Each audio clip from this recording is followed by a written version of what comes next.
All right, in this video, we're going to look at two more types of equations. Both of these are review from Algebra 2, but that doesn't mean you might not still have some questions about it. So the first type is absolute value equations. And so the first thing that we want to do is we never can work with absolute value bars. We always need to rewrite the equation in a way so that it does not have absolute value bars. And the way that we do that is if I have the expression, the absolute value of u is equal to c, then that means one of two things is true. Either u is equal to positive c or u is equal to negative c. Okay, let's think about why that might be. If I have the absolute value of x equals 5, well, because of what we know about absolute value, either x equals positive 5 because the absolute value of positive 5 is 5, which is what we're trying to get, or x can equal negative 5 because the absolute value of negative 5 is also 5. So that's why there's two different solutions here.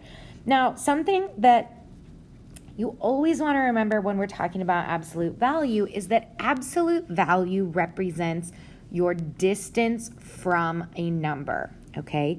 So what we are saying is if I'm looking at this value and I am at u, what the absolute value of u equals c says is that my distance from u is equal to c. So I could count to the right c units, and that would be my answer. That doesn't necessarily take us to c, but we can count that direction. Or I can count to the left, the same direction, and that still is going to be a distance of c. But that moved me in the positive direction this way and in the negative direction this way. So we added c when we moved to the right. This gives us u plus c. And I subtracted c when I moved to the left. And so that's what absolute value always represents, is that sentence. The distance from here is this many units. And that is really helpful when we're looking at both absolute value equations and absolute value inequalities. So let's look at a couple of examples. We always need to set up two equations when we solve absolute value, one that counts to the left and one that counts to the right. But before we can do that, we need a sentence that says distance equals this number, which means we need to isolate the absolute value because that's the part that references distance. So we will start on number 9 by adding 15 to both sides. So I have 5 times the absolute value of 1 minus 4x equals 15. Then I will divide by 5, so the absolute value of 1 minus 4x equals 3. Now I have a sentence that says distance equals 3. So either I can count to the right, and 1 minus 4x is going to be a distance of 3 to the right, or 1 minus 4x is going to take me a distance that is 3 to the left. So that's how we get two separate equations there when we're solving that. So now we treat it like two separate equations and we solve them each independently of the other. We come up with two solutions, either x equals negative 1/2 or x equals 1. Both of those solutions are members of the solution set. So again, this is a good example of where set notation is useful because it shows we have more than one solution. Go ahead and hit pause and try number 10. All right, so first we need to isolate the absolute value, and we see that our distance is 5. Once again, we can either go 5 to the right or we can go 5 to the left. That's why we get two equations. So now we want to go ahead and solve those. Here we go. We get a solution set containing -2 and +3. Again, notice that the numbers are written from least to greatest. That is important. And there we go. That's an absolute value equation. Pretty easy. You just need two equations. All right. The other equation that we wanted to look at today is radical equations, which are going to contain either square roots or some other nth root. So here's the process that you want to follow. So first, if you need to, then we want to arrange the terms so that one radical is isolated on one side of the equation. There may be more than one radical, so you may only be able to get one of them by itself. That's okay. After you've done that, you're going to raise both sides to the nth power that matches the nth root. The power is going to undo the radical. And then we'll solve the equation. If that happens and your equation still contains radicals, then you're going to go back to the beginning and follow these steps again. Now, the fourth one here is really important. We need to check our solutions in the original equation. It happens sometimes that the algebra might lead you to a value that does not fit with the domain of the original equation. So we want to plug the answers in and see if we're still going to get a true statement. And so with radicals, because with certain roots, like a square root, you can't square root a negative without getting imaginary solutions. And that's not going to happen when you're solving an equation. So we need to make sure that we didn't accidentally get one that's going to give us a bad solution there. So let's look at some examples. We'll start with 11 and 12. So number 11, the radical is already by itself. This particular radical is a square root, so that means I'm going to square both sides to undo it. What that does is the square undoes the square root, so I get 3x plus 7 equals 6 squared, which is 36. Don't forget to square both sides. Now we can solve the rest of the way, and we get that x is equal to 29 thirds. Okay, now in this case, because there's only one radical, it's very unlikely that our solution is going to be extraneous, but we want to go ahead and give it a check anyway. So I'm going to plug that value of x into my equation. Oh, shoot.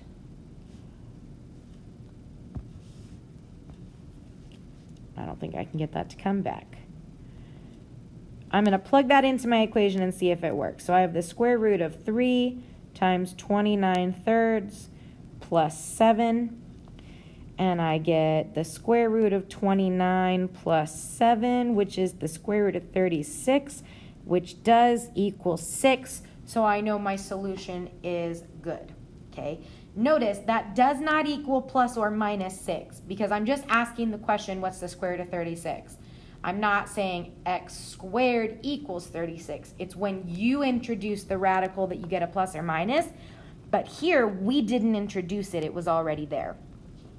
All right, number 12, very similar, but instead of a square root, this time we have a cube root. So to undo a cube root, you want to raise to the third power. So go ahead and pause and try this one yourself. All right, so cubing both sides, we get x minus 5 equals 27, which gives us a solution of 32. Now, if you just do a quick check for yourself, 32 minus 5 is 27, and the cube root of 27 is 3. So we are correct, and that solution is not extraneous. And again, we can put our answer as a set so that we're being the most precise. Now, some of these can get a little bit more complicated. If you turn the page, let's look at these last two examples here today. So for number 13, we need to start because the radical is not by itself. So to start, I'm going to subtract 2 from both sides. So that gives me the square root of 2x minus 1 equals x minus 2. Now I'm ready to square both sides. You cannot square terms individually. All right, you have to square the entire side. X minus 2 squared is not the same thing as x squared minus 2 squared. That's not how it works. So over here we get 2x minus 1, and that's going to equal. Now, remember, x minus 2 squared means x minus 2 times x minus 2. We have to FOIL that out. But here's a trick. It's not really a trick, it's just kind of a little shortcut.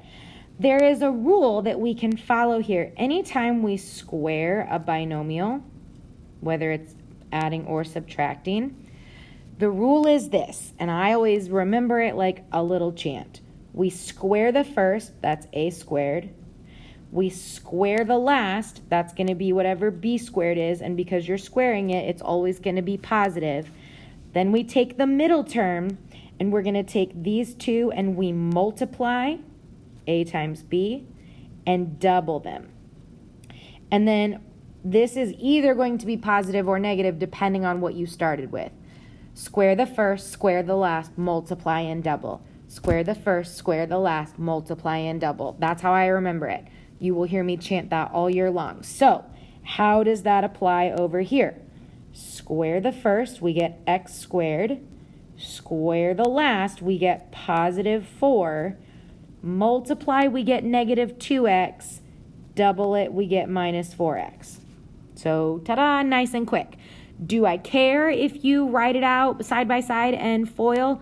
No, but we need to start getting quick at this because this is a thing that's going to come up a lot. So this is a good trick to kind of practice as we move forward.